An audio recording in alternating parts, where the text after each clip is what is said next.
পৃথিবীতে কোনো কিছুই কঠিন নয়, তবু অনেকেই আছেন যারা একটুতেই হাল ছেড়ে দেন। এখানে শাহরুখ খানের একটা ডায়লগ বলতে ভীষণ মন চাইছে, अगर किसी चीज़ को पूरे दिल से चाहो तो सारी कायनात तुम्हें उसे मिलाने की साजिश में जुड़ जाती है। আজ যে ব্যক্তির ব্যর্থতা থেকে সফল হওয়ার কথা বলবো, উনি নিজের পুরো জীবনটায় লড়াই করে গেছেন।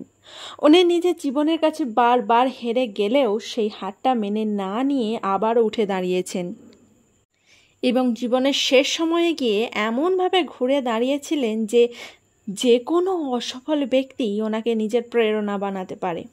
আমি কথা বলছি কেএফসির founder colonel Harland David Sanders. আর কেএফসির ফুল ফর্ম হলো কেন্টাকি ফ্রাইড চিকেন। উনি মাত্র 5 বছর বয়সে ওনার বাবাকে হারান। সে সময় ওনার বাড়ির আর্থিক অবস্থা খুব একটা ভালো ছিল না। ওনার যখন 7 বছর বয়স, তখন থেকেই ওনার ভাই বোনের দায়িত্ব এসে পড়ে ওনার ওপর। যখন উনি চাকরি করছিলেন তখনও উনি ধাক্কায় খেয়েছিলেন। ওনার স্ত্রী ওনাকে ছেড়ে চলে গিয়েছিলেন, কারণ উনি খুব একটা ভালো কিছু কাজবাজ করতেন না সেই সময়।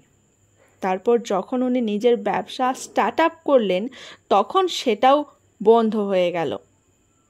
65 বছর বয়স পর্যন্ত কোনো রকমে ওনার শুধুমাত্র পেটটাই চলেছে।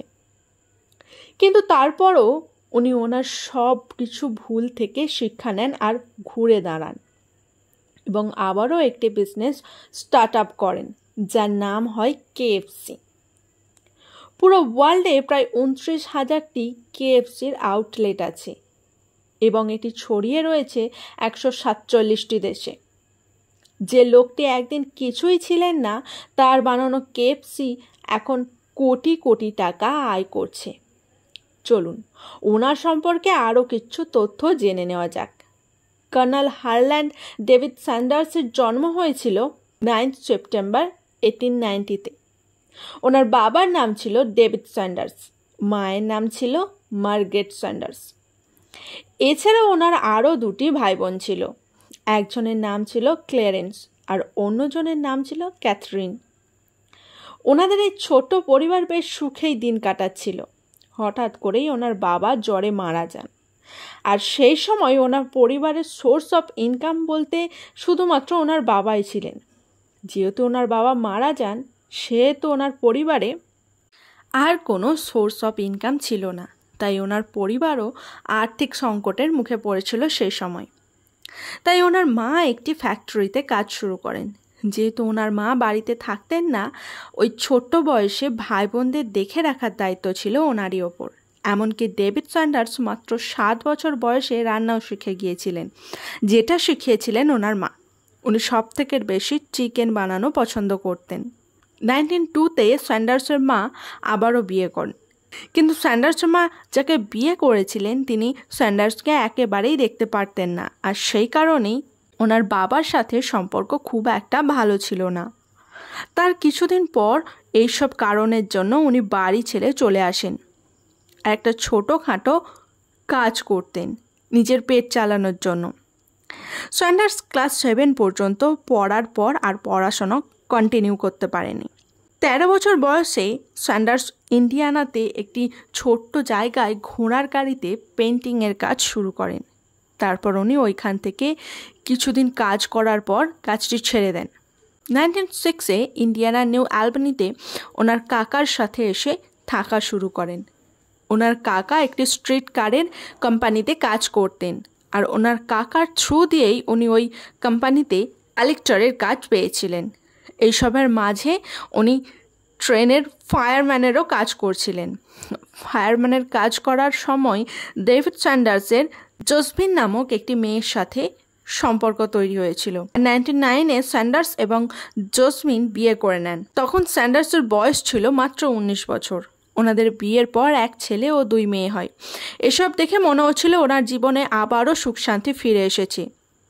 এর কিছুদিন পর উনি যেখানে ফায়ারম্যানের কাজ করতেন, সেখানে সামান্য কিছু ঝগড়া বা ঝামেলার জন্য ওনাকে ওই কাজ থেকে ছাড়িয়ে দেওয়া হয়। আর তারপরেই ওনার স্ত্রী ও ছেলে মেয়েদেরকে নিয়ে ওনাকে ছেড়ে চলে যান। এই অবস্থায় উনি ভীষণভাবে ভেঙে পড়েছিলেন। তারপর আবারও উনি নতুন করে চাকরির সন্ধান শুরু করেন। উনি শুধুমাত্র নিজের পেট চালানোর জন্য বিভিন্ন রকমের কাজ করেছিলেন সেই সময়। স্যান্ডার্স নিজের ইন্স্যুরেন্স ও ডেবিট কার্ড বিক্রি করে গাড়ির টায়ারের বিজনেস শুরু করেন। আরও নানান ধরনের বিজনেস সেই সময় শুরু করেছিলেন। তো লাভের লাভ কিছুই হয়নি। ওনার কোনো বিজনেসই ভালোভাবে না চলার কারণে বন্ধ হয়ে যায়। এরপর উনি ক্যান্টাকিতে একটি ছোট্ট করে গ্যাস স্টেশন খোলেন, আর তার সাথেই একটি রেস্টুরেন্টও খুলেছিলেন।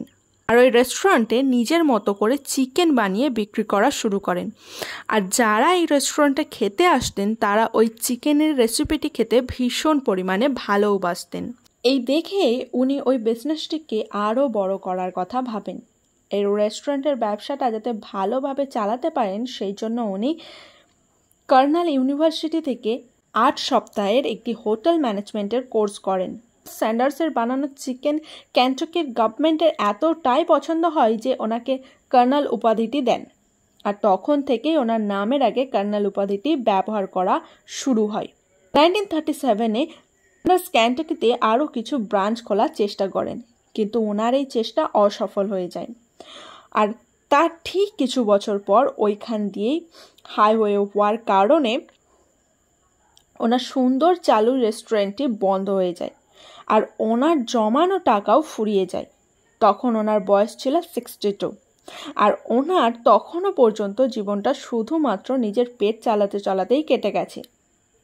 কিন্তু উনি নিজের চিকেন বানানো নিয়ে যে এক্সপেরিমেন্ট করছিলেন সেটা বন্ধ করেননি। উনি বিভিন্ন রকমের নতুন নতুন মশলার খোঁজ করতে থাকেন। উনি সেই নতুনভাবে এক্সপেরিমেন্ট করা চিকেন শহরের বিভিন্ন রেস্টুরেন্টে গিয়ে তাদের মালিকদেরকে টেস্ট করান, যাতে তারা তাদের ওই রেস্টুরেন্টে ওই চিকেনটি সেল করা শুরু করে। কিন্তু সবাই ওনাকে রিজেক্ট করে দিচ্ছিলেন। উনি প্রায় 1000-এরও বেশি রেস্টুরেন্ট থেকে রিজেক্ট হয়েছিলেন, এবং রিজেক্ট হওয়ার পর উনি প্রথম একটি কাস্টমার পান। আর তারপর থেকে ওনাকে আর পিছন ফিরে তাকাতে হয়নি। দেখতে দেখতে পুরো পৃথিবীতে ওনার ওই ইউনিক চিকেন রেসিপি ছড়িয়ে পড়েছিল। আজ কর্নেল হারল্যান্ড ডেভিড স্যান্ডার্সের কেএফসি চিকেনের প্রায় 29,000-টির বেশিও আউটলেট আছে। প্রথম কেএফসি ফ্র্যাঞ্চাইজি খোলা হয়েছিল 1952-তে। বহুবার ধাক্কা খেয়ে সফল হওয়ার পর 16 ডিসেম্বর 1980-তে 90 বছর বয়সে উনি মারা যান। যে সময়টা ওনার আরাম করা ছিল সেই সময়টা উনি শুধু সফল হওয়ার জন্য চেষ্টা করে গেছেন।